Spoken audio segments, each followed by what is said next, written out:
Bonsoir tout le monde. Vous êtes connecté sur D-App Coding, c'est Othman derrière la caméra et c'est un plaisir de vous revoir. Alors, si vous êtes nouvelle ou nouveau sur la chaîne et que vous vous intéressez à la technologie blockchain, je vous invite dans l'immédiat à cliquer sur le bouton s'abonner, à activer la petite cloche, comme ça vous aurez mes vidéos et mon contenu en toute exclusivité. Et aujourd'hui, nous allons donc sans plus tarder continuer nos discussions et on va parler dans cette vidéo pourquoi alors pour le Bitcoin il a besoin de 10 minutes comme temps de bloc et quels sont les problèmes qu'on peut rencontrer si les 10 minutes ne sont pas respectées. Alors, la blockchain Bitcoin est organisée de cette manière. Vous avez ces nodes là qui sont dans le réseau et vous avez des mineurs. Par exemple, on va supposer que on a deux mineurs différents. Comme ça, on va essayer de représenter une première problématique. Donc, on a un premier mineur ici. Et on a un second mineur quelque part ici. Voilà. Donc, qu'est-ce qui va se passer? Rappelez-vous que les mineurs font la compétition entre eux pour résoudre les puzzles cryptographiques.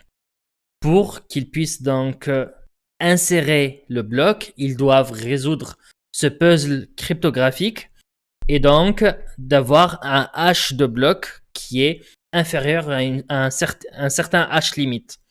Cet hash limite, on l'appelle l'objectif ou le target en anglais et il est proportionnellement inverse à la difficulté. Quand la difficulté est très grande, l'objectif est très bas et quand l'objectif est très haut, la difficulté est très bas. Donc plus l'objectif est très bas et plus c'est difficile de miner un bloc. Donc imaginons une situation maintenant où on a ces deux mineurs là qui ont produit un bloc à exactement le même moment. Et ils essaient maintenant d'intégrer ce bloc dans le réseau et supposons que ce mineur là en vert il est en Australie. Donc le node le plus proche recevra son bloc ici, ici, dans ce sens. Mais de l'autre côté, on a ce mineur là en rouge qui est aux États-Unis. Donc il va commencer à propager son bloc et les nodes vont commencer à recevoir son bloc. Maintenant, on a une situation où la moitié du réseau, elle a une version de vérité et l'autre moitié, elle a une deuxième version de réalité. Donc, rappelez-vous que les transactions dans ces blocs n'ont pas à être identiques. Le mineur en rouge pourrait avoir choisi des transactions que le mineur en vert n'a pas dans ces blocs. Donc maintenant, on a cette situation, on a la blockchain qui est comme ça, et on a deux différentes blockchains qui sont séparées. On a en rouge et puis en vert. Les deux sont valides parce que les deux ont été produits de manière légale en suivant le protocole. Ils en dénoncent et quand on hache le bloc, le leur, avec le nonce, c'est plus petit que l'objectif. Les nonces donc sont bons. Toutes les transactions dans ces blocs sont bonnes. Donc ces deux blocs sont valides dans la blockchain. Et si vous venez de loin et vous demandez à ce node ce que c'est que la blockchain, ils vont dire c'est celle-là. Elle vient de ce mineur rouge parce que c'est ce qu'ils savent. Et ils n'ont jamais entendu parler de ce bloc-là en vert. Donc, ils n'ont qu'une version de la blockchain venant ou arrivant de ce gars-là, de ce mineur en rouge.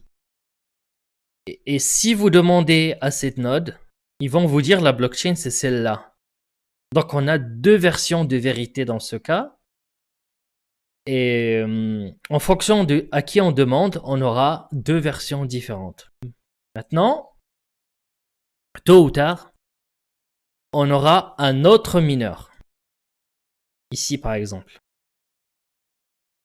Et ce mineur-là, il va également essayer de pousser son bloc dans la blockchain.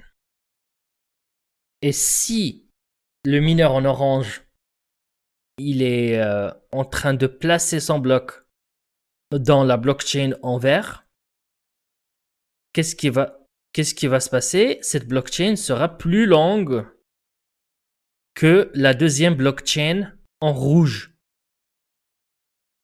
Et si c'est le cas, vous savez que le réseau, il accepte la blockchain la plus longue. Regardez, il y a plusieurs proof of work.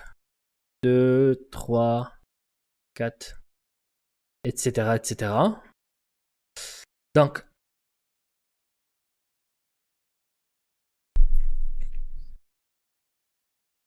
ce que je voulais vous dire, c'est que c'est pas parce que vous avez peu de nodes, vous avez le plus de nodes, que vous allez être accepté et fabriquer la blockchain la plus lente.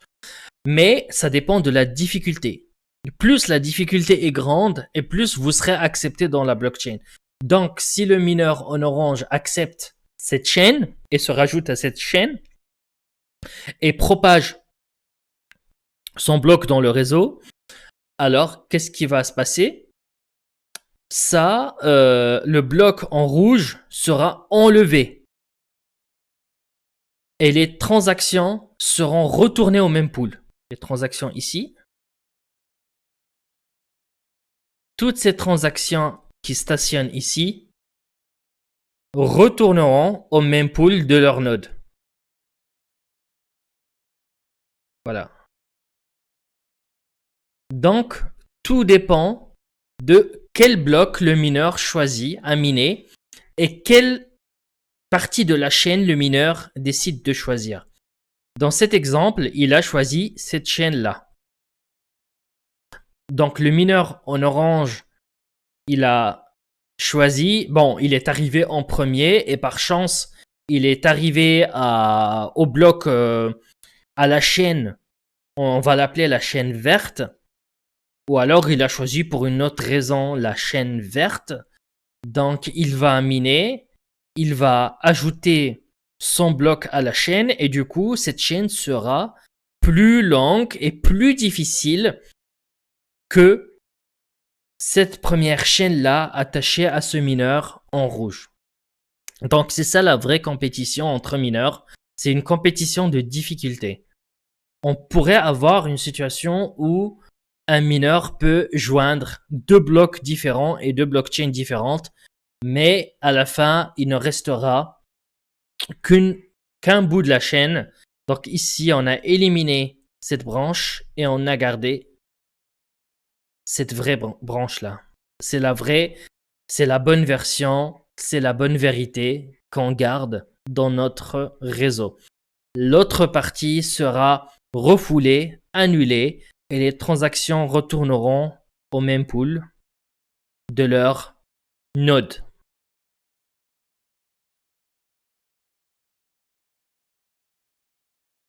Voilà. Donc, c'est ce qui nous envoie à la définition de ce que c'est qu'une transaction confirmée. C'est quoi une transaction confirmée? Transaction confirmée. Jusqu'à présent, on s'est dit que quand la transaction elle est dans un bloc et le bloc il est attaché à la blockchain, la transaction elle est en statut confirmé. Mais en fait, la bonne vérité ou le détail, c'est qu'il faut attendre 6 confirmations.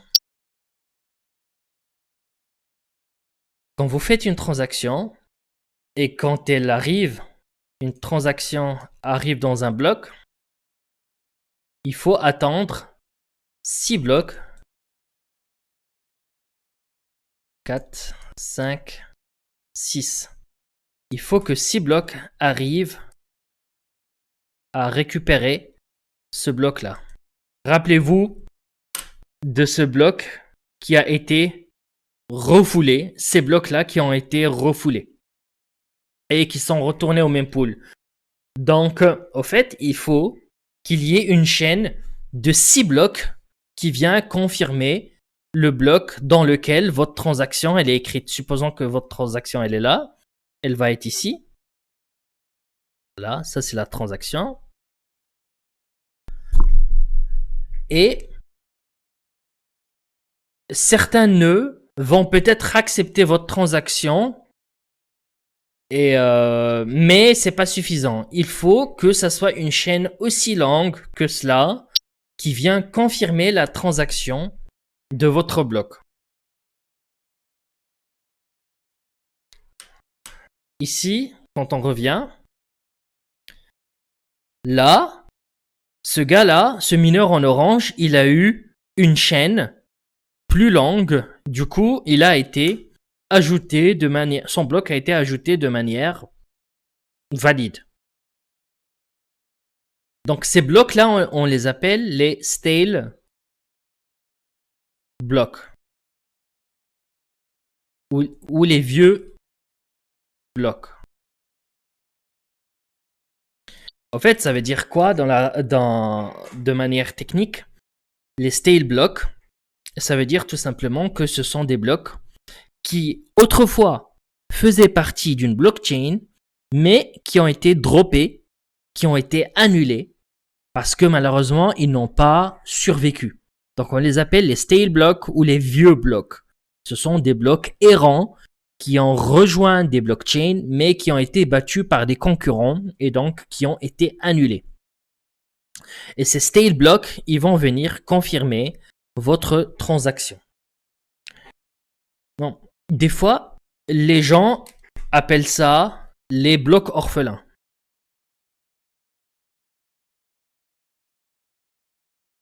Bon, la définition technique entre ces deux, c'est pas la même, mais les gens, quand ils parlent de cette situation, ils disent bah c'est les vieux blocs ou les blocs orphelins. Donc, c'est des blocs qui ont été annulés dans une blockchain et qui sont retournés à leur état naturel. Pardon. Techniquement, c'est pas la même chose, mais bon, la différence technique n'est pas importante à ce niveau-là, parce que les gens utilisent ces deux termes. Voilà ce que les vieux blocs et les blocs orphelins veulent dire. On peut aussi discuter maintenant du temps bloc de 10 minutes. Dans la réalité, au fait, c'est pour minimiser les problèmes avec les vieux blocs ou les blocs orphelins. Parce que si les blocs arrivent très vite, ça veut dire que les blocs ne vont pas se propager dans le réseau avant qu'un nouveau bloc soit produit. Donc il va y avoir un bottleneck, un regroupement de blocs très rapide. Et là, vous aurez deux blocs qui vont faire la compétition entre eux et l'un d'eux va être annulé. Quand vous avez plusieurs blocs qui sortent tout le temps, ça veut dire que le réseau a besoin de synchroniser plus vite et c'est pas possible des fois parce que c'est un réseau global, c'est un réseau physique d'ordinateurs. Donc l'information doit doit voyager d'une place à l'autre. Pour éviter cela, où on a des nœuds qui ont des blocs et des nœuds qui n'ont pas de blocs, des fois ça peut causer du drop, ça peut causer de l'annulation de blocs. Donc c'est des blocs qui rejoignent une blockchain et qui après sont annulés et qui deviennent orphelins comme on a dit. Donc c'est pourquoi on a ces 10 minutes. C'est suffisant pour avoir les 6 confirmations et c'est suffisant pour avoir un bloc qui rejoint une blockchain. Le sujet n'était pas facile, mais j'espère que vous avez pu au moins connaître faire la différence premièrement entre les blocs normaux et les blocs orphelins ou les vieux blocs. Vous avez pu également comprendre la différence entre deux blockchains qui font la compétition entre elles, entre eux, une blockchain entre elles. Vous avez pu saisir cette notion de blocs qui s'annulent et qui reviennent, leurs transactions reviennent au même pool. Donc c'est des blocs qu'on appelle les vieux blocs ou les blocs orphelins. Que vous avez pu saisir également cette notion de transaction confirmée. Donc pour avoir une transaction confirmée, il faudrait qu'il y ait une chaîne de 6 blocs qui vient confirmer votre transaction. Rappelez-vous, on avait dit que les nœuds, leur rôle, c'est de confirmer une transaction ou confirmer un bloc. Donc là, on parle de 6 confirmations différentes. Et j'espère que vous avez saisi cette notion de 10 minutes. Pourquoi un bloc nécessite 10 minutes avant qu'il soit inséré à une blockchain? C'est pour donc réguler le trafic dans ce réseau. C'est pour avoir assez de temps pour avoir nos 6 confirmations et valider une transaction. Et c'est pour aussi ajuster la difficulté de minage quand on a beaucoup de mineurs ou peu de mineurs. Voilà, si vous avez zappé le début ou les autres sessions qui détaillent un peu les bases ou les termes qu'on utilise et qu'on a utilisé dans cette session, je vous invite dès à présent à cliquer sur la fiche qui va apparaître en haut. Et donc, si vous aimez ce type de contenu et que vous souhaitez m'encourager, je vous invite dès à présent à vous abonner, à lâcher un petit commentaire, un pouce bleu dans l'air et à cliquer sur la petite cloche et à mettre toutes les vidéos. C'est très important que vous faites de faire cela. Ça permet d'avoir mes vidéos tout le temps quand elles viennent d'être publiées. C'était Othman encore une fois de The App Coding. Merci d'avoir assisté aujourd'hui à cette session. Je vous dis à très bientôt et je me déconnecte.